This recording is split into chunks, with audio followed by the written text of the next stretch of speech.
O empresário norte-americano Steve Jobs morreu no início da noite de quarta-feira. Ele lutava contra um câncer no pâncreas. O anúncio foi feito pela Apple, empresa em que ele era sócio fundador. Steve Jobs foi um dos criadores de produtos famosos como o iPhone, iPad e a linha de computadores Macintosh, além de ter sido fundador da empresa Pixar, que fez filmes como Shrek, Procurando Nemo e Toy Story. É muito comum as pessoas reproduzirem os bordões usados nas novelas, criar afinidade com o lugar onde se passa uma trama e, principalmente, se inspirar na roupa de um ator ou atriz que admira. Os repórteres Elton Teles e Karen Fatin foram saber como o figurino das telenovelas influenciam o nosso guarda-roupa. Não é de hoje que as telenovelas exercem um verdadeiro fascínio sobre as brasileiras. A cada nova trama, o espectador mergulha numa viagem por novos lugares, culturas e principalmente pelas tendências que a moda traz. Você já deve ter reparado que as roupas que vestem celebridades, num piscar de olhos, saem da telinha e vão para o nosso guarda-roupa. E para desvendar esse caminho que a moda faz, os bastidores da novela, até virem parar aqui na nossa vida real, eu estou com a Emília Duncan, que tem uma carreira muito extensa, também muito premiada como figurinista de novelas, filmes e grandes espetáculos. Emília, as novelas são mesmo vitrine da moda brasileira? Como que isso é pensado? As novelas são uma grande vitrine, sim, porque isso é uma tradição no século XX. O próprio cinema de Hollywood, durante muito tempo, ocupou esse lugar. Porque a ficção, a novela e os atores, eles entram dentro da vida cotidiana. Eles entram na casa das pessoas de uma forma mais humana, muito mais humana do que uma passarela. Numa passarela vai ter que ter alguém interessado em moda que vai assistir a um Fashion Week e estudar, mas para o público em geral, a moda de novela, ela decodifica o que está nas passarelas, o que são as tendências mundiais e nacionais e coloca em pessoas reais, que são os atores com os quais eles se identificam e, portanto, tem um impacto muito maior no consumo cotidiano. Emília foi responsável pelos figurinos de telenovelas como O Anjo Caiu do Céu, Caminho das Índias, minisséries de época como A Muralha, Mad Maria e Amazônia, e conta qual é o papel da figurinista na construção da trama.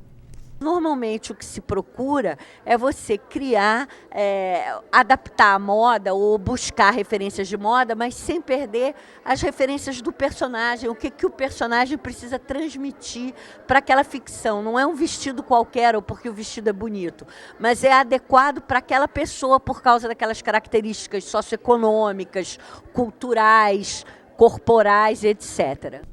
Ela explica como o figurino de novela traduz as tendências da moda para o público. Existe uma preocupação muito grande de você significar de uma maneira que não seja fechada, que não seja para meia dúzia entender. Então, por exemplo, eu estava dando exemplo em Amazônia. Se você vai fazer uma lingerie de época e você quer que a cena seja sensual, não dá para você fazer uma lingerie exatamente como era. Você tem que trazer elementos contemporâneos que façam o público entender que aquilo era sensual.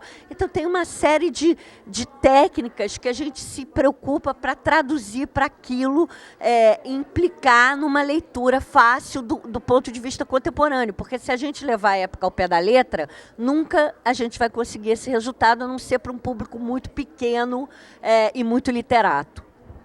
Apesar dos figurinos lançarem muitas novidades para a vida real, eles não são feitos para virarem moda, e sim para comunicar uma história da ficção.